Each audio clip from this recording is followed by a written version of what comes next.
Hi guys, another mini vlog o mag mini vlog na po rin inyong manay kay this time nag road trip ni o kabalo mo guys, layo ni siya no kay kami lahi ni nga province kani po siya layanan ni siya sa Maragusan, Davao de Oro. Pero guys, nindot kaayo ang talan-awon kanang mabusog di mong mata. Nice kayo kay ang weather nila bugnaw unya.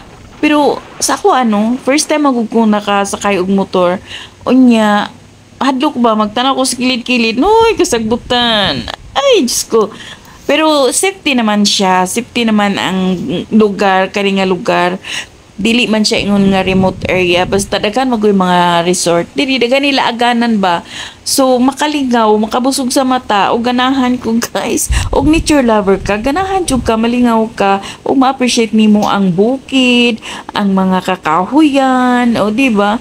Huy, kakahuyan. Mahadlok kong pinalive during the pita. So, kato lang guys. Thank you for watching.